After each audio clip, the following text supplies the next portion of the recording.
پاک چین سرحدی تجارت کے حوالے سے ہمارا جو بارڈر پاس ہے، آپ سب کو پتہ ہے کہ لاسٹ ایئر تقریباً 12,000 لوگوں کو بارڈر پاس ایشو کیے گئے تھے، اور وہاں پہ بہت سارے ایشوز آ گئے، 3-4 قسم کی کمپلینز آ گئی، کیونکہ کوئی خاص اتنا بڑا کرائٹیریا نہیں تھا، جس کی وجہ سے وہ ایسے لوگ بھی وہاں پہ چلے گئے جن کا کاروبار سے بھی کوئی تعلق نہیں تھا، اور وہاں جا کے انہوں نے کچھ لوگوں نے تو بیگنگ بیکاری والا ایک دندہ شروع کیا، جس طرح پاکستان سے یہاں پہ گلگت بلتستان بھی آتے ہیں، اسی طرح یہاں سے کاشغر گئے، تشرون گئے، وہاں پہ فٹ پاتھ پہ سوتے رہے، بیگنگ کی، اور پھر یہ ڈرگز میں بھی کچھ لوگ پکڑے گئے۔ تو اس سال اس کرائٹیریا کو سخت کیا گیا ہے۔ ایک تو جو ہے وہ شرط رکھی گئی ہے جس کی کیبنٹ نے آج منظوری دی، ہوم ڈپارٹمنٹ کا یہ ایجنڈا تھا، اس میں جو بارڈر پاس بزنس کلاس کے لیے جو کاروبار کے لیے جانا چاہتا ہے، اس کا جو ہے پورے سال میں اس کا جو بینک سٹیٹمنٹ ہوگا، ایٹ لیسٹ پورے سال میں اس کی جو ٹرانزیکشن ہوگی وہ 50 لاکھ روپے رکھی گئی ہے۔ وہ ٹرانزیکشن، اگر یہ ایک غلط فہمی پیدا کی گئی تھی پچھلے دنوں کہ اس کے اکاؤنٹ میں 50 لاکھ ہوں گے تو تب بارڈر پاس ایشو ہوگا، اس کو جو ہے میں اس کو کلیئر کر دوں کہ پورے سال میں جو اس کی بینک ٹرانزیکشن ہے، جو اپنے آپ کو ایک کاروباری سمجھتا ہے، وہ 50 لاکھ جو بینک ٹرانزیکشن رکھے گا۔ ایک تو یہ شرط رکھی گئی ہے۔ دوسرا جو ہے وہ اس میں انٹری جو ہے،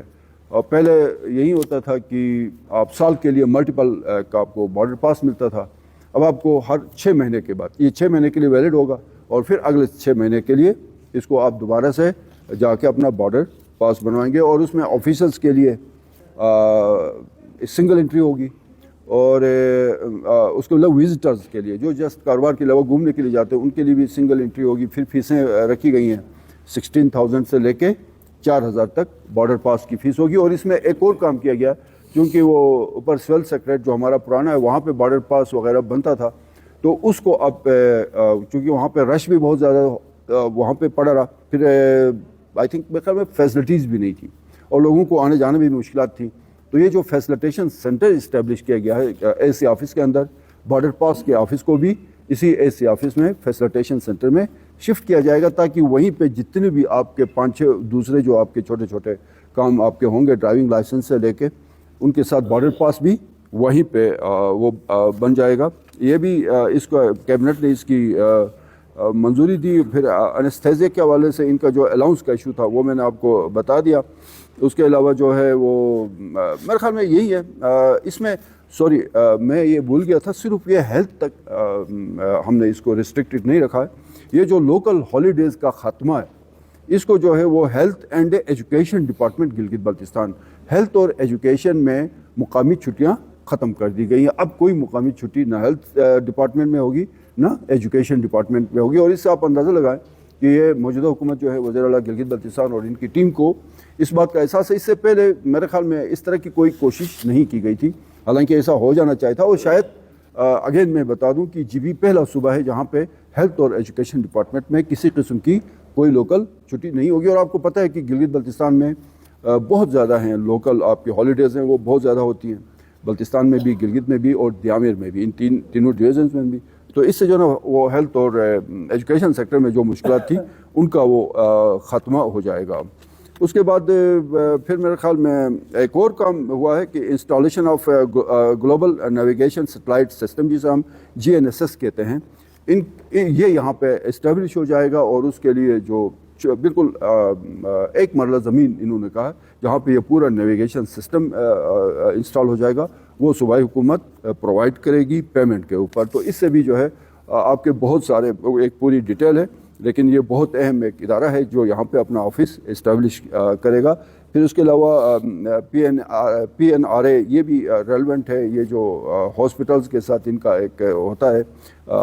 ریز کے حوالے سے، شاید یہ اس کو چیک کرتے ہیں ہاسپٹلز میں جا کے کہ یہاں پہ تابکاری کتنی ہے، وہ ساری چیزیں یہ بھی یہاں پہ اپنا آفس اسٹیبلش کریں گے، تو ان کو بھی پیمنٹ کے اوپر زمین الاٹ کی جائے گی۔ اس کے علاوہ یہ جو ہمارا چیک پوسٹ ہے شگر میں، ایکسائز اینڈ ٹیکسیشن کا چیک پوسٹ، اور ساتھ ان کا جو پولیس اسٹیشن کے قیام کے لیے انہوں نے ڈیمانڈ کیا تھا 3 کنال زمین کی، اس کی بھی منظوری دی گئی۔ یہ بیسیکلی SMBR کا ایجنڈا تھا، اور اس کے علاوہ ایک اور ان کا تھا SMBR کا تھا انسٹالیشن آف، یہ بھی آ گیا۔ الاٹمنٹ آف لوکل جو آپ کا ایڈجسٹنٹ ٹو کیا انہوں نے لکھے شہید برج ٹو، ہاں یہ ایک تھا کہ سکردو میں میرے خیال میں شہید برج ہے، خالی شہید برج لکھا ہوا to SDA for development of family park. Family park بنے گا سکردو میں, اس کے لیے زمین آلریڈی ہے. یہ سکردو ڈیولپمنٹ اتھارٹی وہاں پہ فیملی پارک بنائے گی, تو اس کے لیے بھی زمین کی الاٹمنٹ کی منظوری دی گئی. اور اس کے ساتھ شاید کچھ ایڈیشنل کچھ ایجنڈا وغیرہ تھے اس میں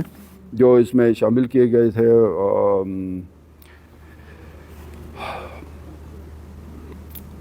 ہاں, اس میں وہ دو چیزیں تھیں نیٹکو کے حوالے سے, اور ایک اور ایشو تھا وہ شاید ڈیفر ہو گئی.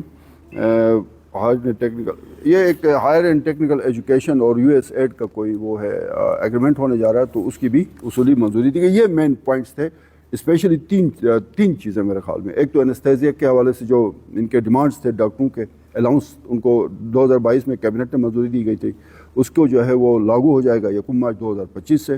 دوسرا, لوکل ہالیڈیز ختم ہو جائیں گی ہیلتھ اور ایجوکیشن ڈپارٹمنٹ سے. تیسرا, بارڈر پاس کے حوالے سے سختی کی گئی ہے, اور اس میں یہ بھی بتایا گیا کہ اگر وہاں سے کوئی کرمنل ایکٹیویٹی رپورٹ ہو گئی, چاہے وہ بیگنگ کے حوالے سے, ڈرگ ٹریفکنگ کے حوالے سے, یا کوئی بھی ایسی ایکٹیویٹی جس سے پاکستان کی وہاں پہ خدا نخواستہ اس ملک کی بے عزتی ہوتی ہے, تو اس کو جو ہے نا وہ بلیک لسٹ کیا جائے گا, اور آئندہ کسی بھی حوالے سے چائنا بارڈر پاس میں وہ کنسیڈر نہیں ہوگا. یہ فیصلے تھے. سوال یہ کہ گیامر میں کل اپیکس کمیٹی کا اجلاس ہو, اس کے بعد وہ کمیٹیاں بنی. گیامر ڈیم کے جو حقوق کو ڈیم بناؤ کمیٹی نے ان کو مسترد کر کے ان کمیٹی فیڈرل کمیٹی ہے جس کو چیئر کر رہے ہیں امیر مقام صاحب, اور جو اویس احمد خان لغاری صاحب ہے. اویس احمد خان لغاری صاحب جو ہے وہ اس کے واٹر ریسورسز اور اس کے منسٹر ہیں, اور امیر مقام صاحب ہمارے کشمیر افیئرز اور جی بی کو دیکھتے ہیں. پھر چیف منسٹر اس میں ممبر ہیں, چیف سیکریٹری ممبر ہیں, اور کشمیر افیئرز کے سیکریٹری اس میں ممبر ہیں. ایک یہ کمیٹی امیر مقام صاحب ریسنٹلی آئے تھے, بدقسمتی